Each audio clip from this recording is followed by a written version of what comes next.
Vous êtes fonctionnaire ou contractuel de la fonction publique et votre administration ne doit jamais connaître le nom de votre maladie. Jamais. Ce n'est pas une règle de bonne conduite. C'est un principe juridique absolu, garanti par le Code pénal et dont la violation est pénalement sanctionnée. Et pourtant, ce droit est régulièrement mal compris, mal appliqué, et parfois violé sans que les agents le sachent ou sachent comment réagir. Des décisions de mutation conditionnées à un diagnostic, des dossiers administratifs qui mentionnent une pathologie, des demandes d'ordonnance formulées par des responsables RH. Ces situations existent, et les agents qui les subissent ignorent souvent qu'elles sont illégales et contestables. Dans cet épisode, nous allons voir exactement ce que couvre le secret médical dans la fonction publique, quels acteurs y sont soumis, dans quelles situations il s'applique, et surtout, que faire lorsqu'il n'est pas respecté. Le secret médical dans la fonction publique désigne l'interdiction faite à tout professionnel de santé de divulguer à votre administration des informations relatives à votre état de santé, vos pathologies, vos traitements ou vos antécédents médicaux. Ce principe est fondé sur l'article 226 à 13 du Code pénal, violation du secret professionnel, et sur l'article L. 1110 à 4 du Code de la santé publique. 4 grandes catégories d'acteurs y sont soumises dans les procédures statutaires. Le médecin agréé d'abord, il est mandaté par l'administration, mais il reste soumis au secret médical. Il peut produire une conclusion, apte ou inapte, mais ne transmet jamais votre diagnostic ni le rapport médical complet. Le médecin de prévention ensuite, rattaché au service de prévention et de santé au travail. Il ne peut communiquer à votre employeur que des restrictions fonctionnelles génériques, pas les causes médicales. Sans votre accord écrit et explicite, aucune information médicale ne peut lui être transmise. Le conseil médical, troisièmement, il traite votre dossier médical complet dans le cadre des procédures qu'il instruit, mais ne restitue à l'administration que son avis, pas le contenu du dossier. Et enfin, tout médecin qui vous prend en charge ne peut transmettre d'informations à votre employeur sans votre accord écrit.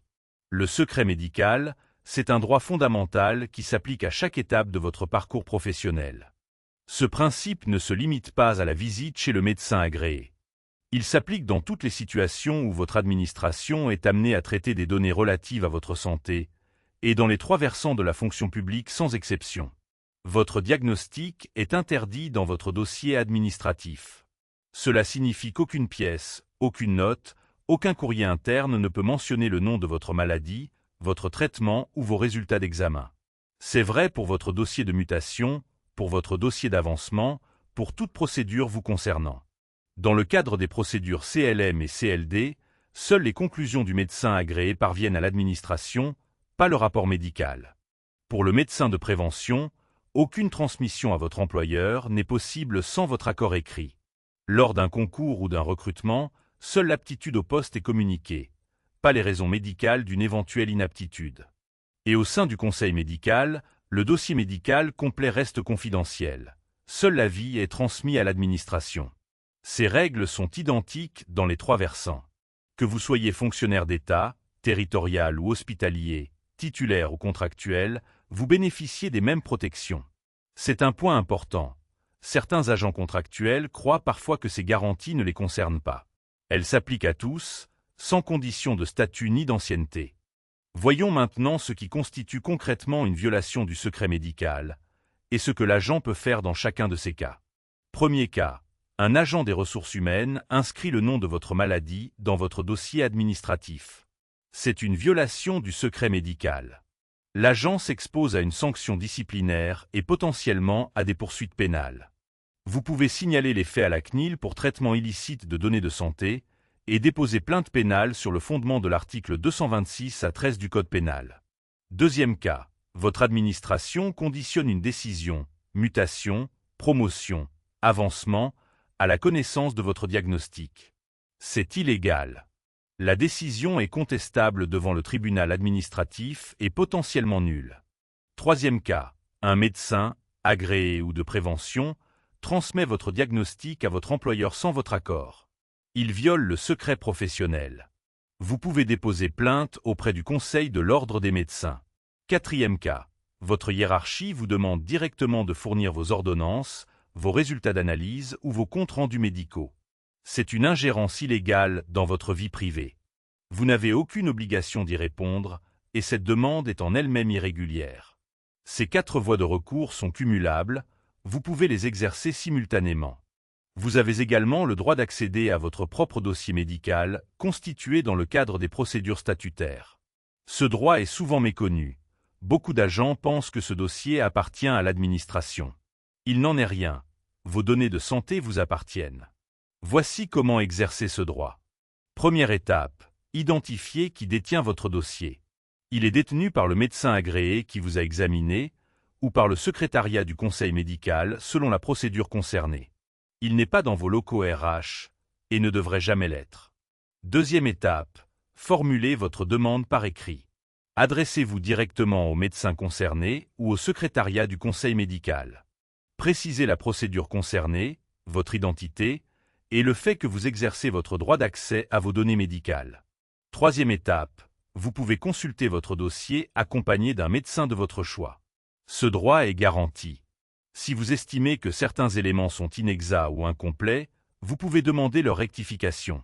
Quatrième étape, en cas de refus ou d'absence de réponse, ce refus est contestable. Vous pouvez saisir la CNIL pour défaut de communication de données personnelles de santé ou former un recours devant le tribunal administratif.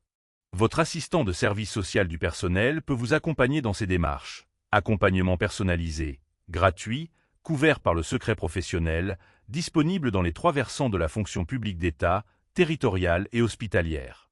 Voici les 3 erreurs les plus fréquentes face au secret médical dans la fonction publique. Première erreur. Croire que l'administration a le droit de demander des précisions médicales pour prendre une décision vous concernant.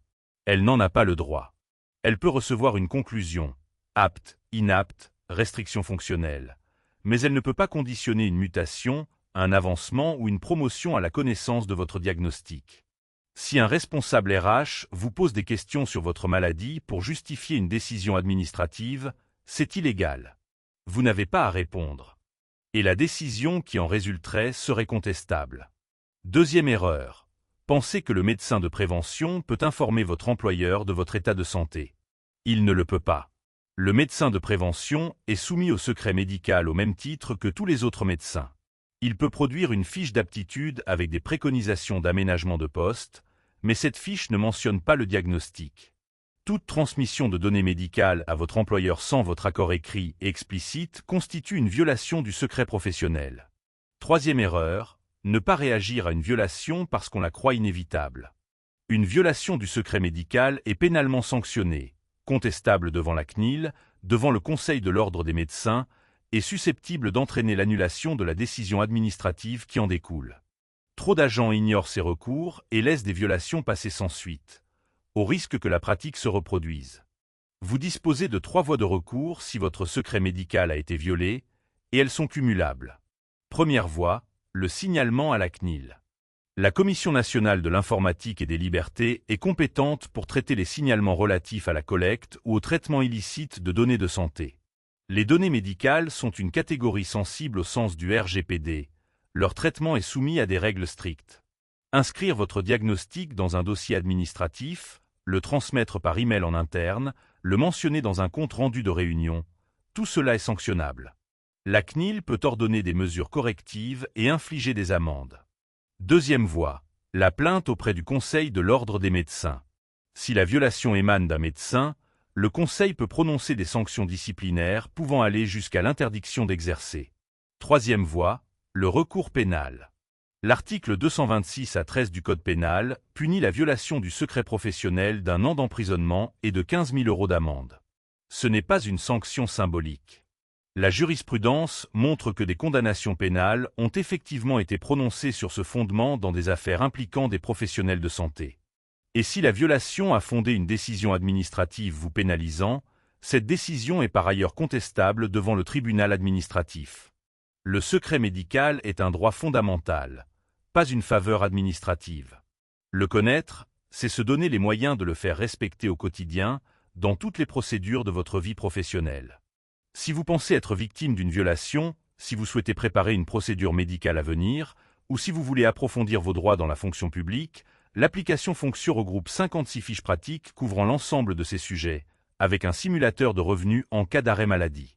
Elle est disponible bientôt sur Android pour les fonctionnaires et contractuels des 3 versants de la fonction publique, État, territorial et hospitalier. Si la chaîne vous est utile, pensez à vous abonner pour ne pas manquer les prochains épisodes.